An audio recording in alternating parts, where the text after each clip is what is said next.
എമ്പുരാൻ സിനിമയെക്കുറിച്ച് അഖിൽ മാരാർ പറഞ്ഞതിങ്ങനെ. നമുക്കറിയാം അഖിൽ മാരാർ എന്ന ഒരു കുഞ്ഞു സംവിധായകനെ. കഷ്ടപ്പാടുകളുടെ ഇടയിൽ നിന്നും വിമർശനങ്ങൾ ഏറ്റുവാങ്ങിക്കൊണ്ട് ബിഗ് ബോസിലെത്തി ബിഗ് ബോസ് വിന്നറായ ഒരു വ്യക്തിയാണ് അഖിൽ മാരാർ. ബിഗ് ബോസിൽ കയറുന്നതിന് മുമ്പ് ലാലേട്ടൻ സിനിമകളെയും ലാലേട്ടനെയും ഒരുപാട് വിമർശിച്ച വ്യക്തിയാണ് അഖിൽ മാരാർ.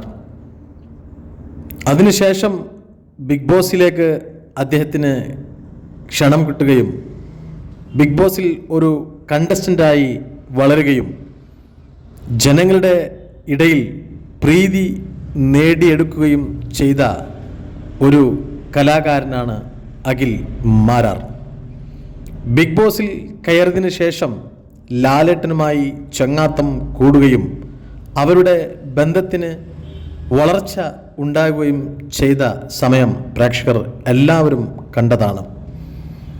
ആദ്യം ലാലേട്ടനെ കുറ്റം പറഞ്ഞിരുന്ന വിമർശിച്ചിരുന്ന അഖിൽ മാരാർ പിന്നെ ലാലേട്ടൻ്റെ അടുത്ത സുഹൃത്തായി.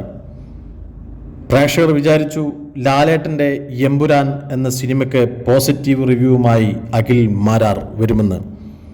പക്ഷേ അഖിൽ മാരാർ നിലപാടുകാരനാണ്. സ്വന്തം നിലപാടിൽ എല്ലാ കാര്യത്തിനും പ്രതികരിച്ച് അദ്ദേഹത്തിൻ്റെതായ ഉത്തരങ്ങൾ കണ്ടെത്തി പ്രേക്ഷകർക്ക് പറയുന്ന ഒരു വ്യക്തിയാണ് അഖിൽ മാരാർ. ചുരുക്കി പറഞ്ഞാൽ നിലപാടിൻ്റെ ഒരു മനുഷ്യൻ. അദ്ദേഹത്തിന് അദ്ദേഹത്തിൻ്റെതായ നിലപാടുണ്ട്.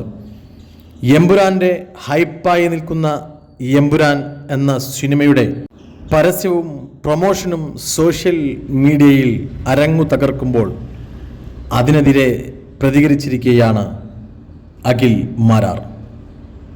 തള്ളിമറിച്ച് എമ്പുരാൻ എന്ന സിനിമയ്ക്ക് മരക്കാർ എന്ന സിനിമയുടെ അവസ്ഥ ഉണ്ടാവരുത്. മുമ്പൊരിക്കൽ അറബിക്കടലിൻ്റെ സിംഹം മരക്കാർ എന്ന സിനിമ ലാലേട്ടൻ അഭിനയിച്ച് റിലീസായിരുന്നു.